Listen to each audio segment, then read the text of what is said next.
Stephen Cooley, and welcome to the Stephen Cooley Real Estate Show. It's the end of 2010. We're welcoming 2011 to the marketplace, and we're going to give you the statistics for last year and compare it to 2009 and see where we stood. So you definitely want to stay tuned for that. And for beautiful homes for sale in your area, please visit us on the web for all the homes available at StephenCooley.com. We'll be right back. This presentation of the Stephen Cooley Real Estate Show is sponsored by South Carolina Bank and Trust. We believe in South Carolina.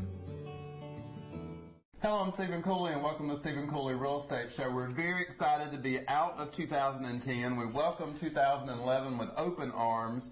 I've got Amy Falconberry back on the show with me. As most people know that Amy's one of the buyer's agents here on the Stephen Cooley team, and that gives you a very unique perspective on what people are out there buying. Most people think there's no buyers out there in the market. There are. There are. We've had a very busy year, specifically with buyers, and they've gotten some amazing deals. And there have been plenty of times where I wish I had a stash of cash so that I could be the one moving forward on some of these deals. It really is, you know, with rates as low as they are and prices where they're at, it's been, I mean, just historic deals. Absolutely. It's one of the most amazing times to be a buyer. There's an old saying that says, buy when there's blood in the streets, and that's why I wore red. And so a lot of times when there's really bad times, that's when to purchase real estate, and we've seen that happen here recently. We've had buyers get homes 50% off in values, and that's just a great opportunity when the market recovers for them. It's not a great opportunity for home values for sellers and homeowners, and we're all homeowners, so we're affected by that. But great deals out there. We've got some statistics for 2010. Everyone wants to know how we ended 2010, especially compared to 2009. 2010 was a little bit softer. It was. Of a year. Not much, though. Right. The good news is prices didn't fall as much in 2010 as they did in 2009. I don't know that we've hit bottom in all price points. We're still trying to feel when that's going to hit. But we actually had fewer sales in 2010 than we did in 2009. We were down about 253 units, which was 1.1%. It doesn't seem like a lot, but when you do this all day, every day, you can feel it. And throughout the year, we felt that things were still slowing down in 2010. Absolutely. In York County, 1,800 homes still found a buyer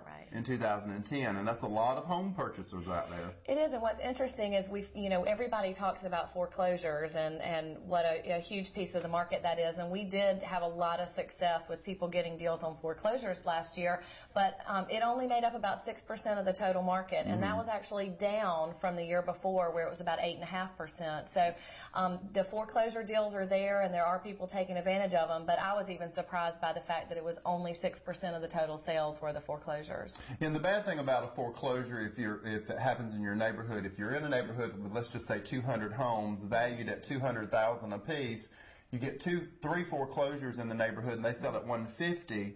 They look at the whole neighborhood being worth $150,000 now. They don't say, well, 197 homes did not deflate in value. So you're really shocked when you go in for a refinance or you do put your home on the market and you realize the values, because unfortunately in real estate they base the value of your home on the worst 3 sales in your neighborhood in the last 6 months. So those foreclosures affect pricing even though they're only 6% of the market. And overnight, the good news is if you're not selling your home, none of this matters right now. Absolutely. So that's the good news. But the bad news is, if you are thinking of selling and there have been foreclosures in your neighborhood, you can't just dismiss those. No.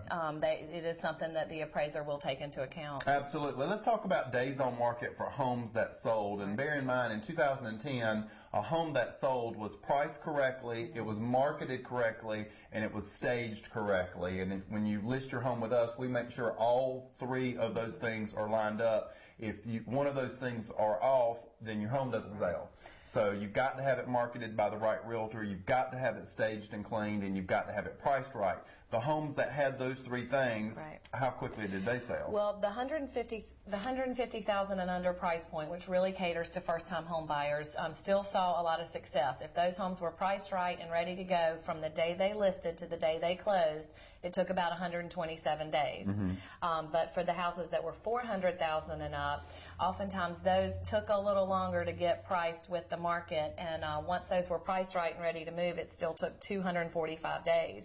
So if you need to sell your home quickly, the key is like you mentioned, there's 3 things you need to do, but pricing ahead of this declining market is what's going to make your home sell next. And I can't tell you how many times I would go into a home with a buyer, and we immediately felt like, it's a great home, and it probably was worth this one day, but this seller's not realistic yet. This seller doesn't understand this market. And as a buyer, you move on to the next one. There's other options. And so that's what hurts a lot of sellers. It's not your home, it's your competition. And buyers are looking for a seller who's taken the hit on these 3 years that we've declined in value. They don't want to buy the home and then take the hit. So and oftentimes they've taken the hit elsewhere. Absolutely. They're coming here, losing most of the equity, if not all, in their home. And typically, if they're coming from another area, they've taken an even bigger hit than what the sellers here will. So under 150, you're looking at about 4 months to sell a home, 150 to 400, about 4.5 months, over 400, almost a year. These are numbers for homes that sold, homes that did not sell. You're looking at homes being on the market for over a year and a half, even 2 years if they did not find a buyer. Fort Mill, Rock Hill, there's more homes for sale in Rock Hill than Fort Mill. They're running neck and neck as far as the loss of value in the homes. And so it's a really good opportunity to buy a house. It is, and we've had 2 neighborhoods that really stood out in 2010. The most successful neighborhood in terms of sales in Rock Hill was actually Millwood Plantation, right off of Hurlong. And then in Fort Mill, it stands to reason it's the largest neighborhood, but Baxter actually had 70 units sold. So it's still a great neighborhood to buy and invest in. Absolutely. If you'd like to see one of the homes on today's show or view all the properties, go to our website at StephenCooley.com. You can contact us here if you'd like your home on the TV show at 803-985-1240. Amy, thanks for all your wonderful knowledge. Thank you. Please come see us in 2011. We'll be right back.